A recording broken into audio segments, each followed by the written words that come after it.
6 years had passed since the elephant incident, and Amina had spent the last 2 years with her child. Taking her son with her, she set out on a journey from Yathrib to Medina with Ayman, the servant who had become a member of the family for years. She would visit her beloved husband's grave and introduce her little one to his father's uncles. The sons of Najjar welcomed their 3 guests with honor and hospitality. They welcomed them. Because these were the children of Abdullah, who had been buried 6 years earlier without knowing that he was the father of the Sultan of Prophets. The 6-year-old stayed in Yathrib with his beloved mother for a month. He made friends, played, and learned to swim. One day, they said goodbye to the Banu Najjar, intending to return to Mecca. On the way, the mother fell ill, and when she arrived at the village called Abwa, she realized her life was about to end. The hospitality of the Arabs and their efforts to make her comfortable and treat her could not prevent Amina from being struck by the arrow of death.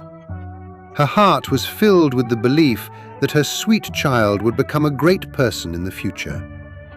She was 30 years old when she passed away. The most beautiful of orphans, she left the village of Abwa in the arms of her wet nurse, Ayman, shedding tears. She came to Mecca.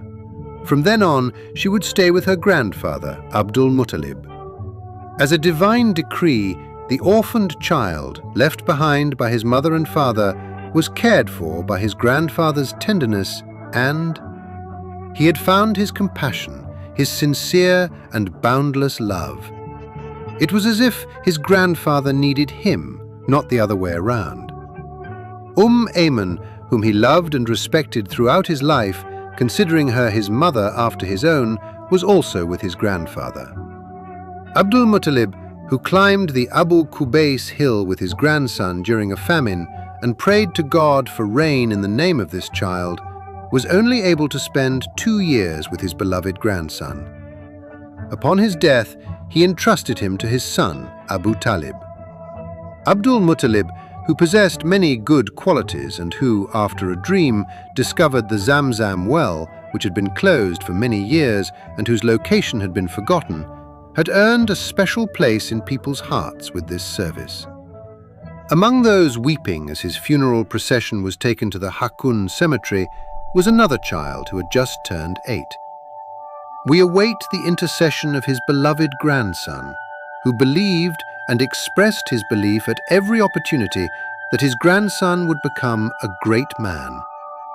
Under the protection of Abu Talib, the beloved, the orphan was welcomed with deep and sincere love, compassion, and mercy by his uncle Abu Talib and his wife Fatima al-Asadiyah. In this home, he received the kindness and affection that a true father and mother would always have. He found closeness and affection. Abu Talib and Fatima regarded him as a blessing for their home. Abu Talib, a poor but honorable man, took charge of a caravan heading towards Damascus. He set out with Yeni. Near a town known as Busra in Syria, a religious scholar named Bahira hosted the caravan. He took special care of the orphan, who was only 12 years old. He saw the reddish-white color in his eyes and the seal of prophethood on his back. He learned that his father had died before he was born. When asked how he slept, he replied, "My eyes sleep, but my heart does not." Finally, Bahira turned to Abu Talib and said, "Do not take this child any further. I fear the Jews will kill him," he said.